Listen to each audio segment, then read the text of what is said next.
পশ্চিমের ঘন সবুজ জঙ্গলে থাকে এক বানর। তার নাম চিকু। সে খুবই অহংকারী।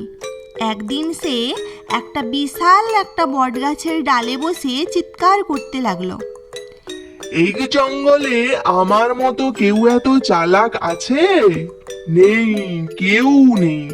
আমার মতো কেউ এত জোরে দৌড়াতে পারবে? হা হা হা, কেউ পারবে না, কেউ না। আমি সবার চেয়ে বেশি বুদ্ধিমান, সবার চেয়ে বেশি শক্তিশালী। আমার মতো কেউ গাছে উঠে দেখাও দেখি, কেউ পারবে? হা হা হা হা। হরিণ, খরগোশ, পাখি সবাই অবাক হয়ে তাকিয়ে রইল। কেউ কেউ হাততালি দিল, কেউ কেউ আবার ফিস ফিস করে বলল, সত্যিই তো চিকু খুবই জোরে দৌড়ায়, খুবই জোরে আর দৌড়ায়। ওর মতো আর কেউ ওর গাছে মতো উঠতেও কেউ পারে না। গাছে উঠতেও পারে না। খুবই জোরে দৌড়ায়, আর ওর মতো কেউ গাছে উঠতেও পারে না। চিকু আরো গর্ব করে বুক ফুলিয়ে বলল, আমি লাফ দিলে এক গাছ থেকে আরেক গাছে পৌঁছে যাই। নদী, হা, এক লাফেই নদী পার হই। কেউ আছে আমার মতো? চালাক আর ফাস্ট হওয়া ভালো, কিন্তু এত গর্ব আর অহংকার করা ভালো না। এই কথা শুনে সব পশুরা হেসে উঠল। কচ্ছপ আবার বুদ্ধি দিচ্ছে। আরে কচ্ছপ, তোমার তো হাঁটতে হাঁটতেই দিন শেষ হয়ে যায়। তুমি আবার কি করে বুঝবে কে ফাস্ট আর কে চালাক? তুমি যতই বড়াই করো, আমি চাইলে তোমাকেও হারাতে পারি। সবাই অবাক হয়ে তাকিয়ে দেখল।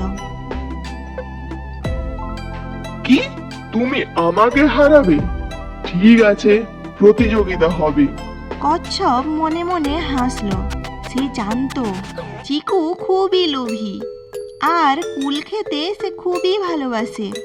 পাহাড়ের ওপারে যে কলা গাছটা আছে, সেখানে যেতে হবে। যে আগে কলা নিয়ে ফিরবে, সে জিতবে। চিকু সঙ্গে সঙ্গে রাজি হয়ে গেল। এটা তো আমার বাঁ হাতের খেল, হা হা হা। পরের দিন সকালে খেলা শুরু হতেই চিকু লাফাতে লাফাতে অনেকটা এগিয়ে গেল।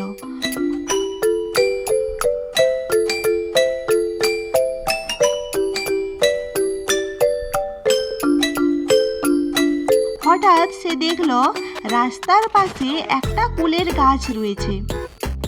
আহা, আমার প্রিয় কুলের গাছ। কচ্ছপ তো খুব ধীরে হাঁটে, ওর আসতে অনেক সময় লাগবে। ততক্ষণে আমি একটু কুল খেয়ে নিই। চিকু কুল খেতে লাগলো। খেতে খেতে তার পেট ভরে গেল।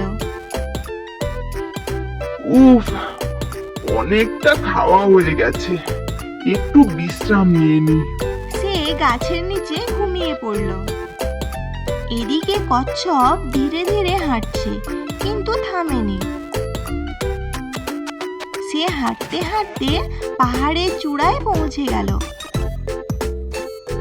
কলার গাছ থেকে কলা নিয়ে আবার ধীরে ধীরে ফিরে আসতে লাগলো।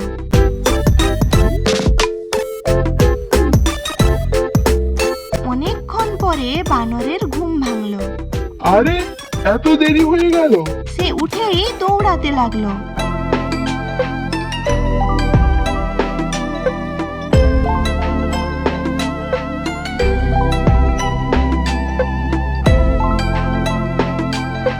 ফিরে এসে দেখলো কচ্ছপ টিপু কলা নিয়ে আগেই পৌঁছে গেছে। সব পশু চিৎকার করতে লাগলো। টিপু জিতেছে, টিপু জিতেছে, টিপু জিতেছে, টিপু জিতেছে, টিপু জিতে গেছে। চিকু মাথা নিচে করে বলল, আজ বুঝলাম, লোভ আর অহংকার থাকলে হার নিশ্চিত। ধৈর্য ও বুদ্ধি আসল শক্তি।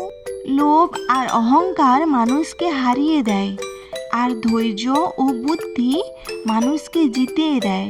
সব সময় এই কথাটা মনে রাখবে বাচ্চারা। আর এই রকম সুন্দর সুন্দর গল্প দেখার জন্য আমার এই চ্যানেলটিকে সাবস্ক্রাইব করো আর বেল আইকনটি প্রেস করো। দেখা হবে পরের গল্পতে। ততক্ষণ ভালো থেকো, আনন্দে থেকো।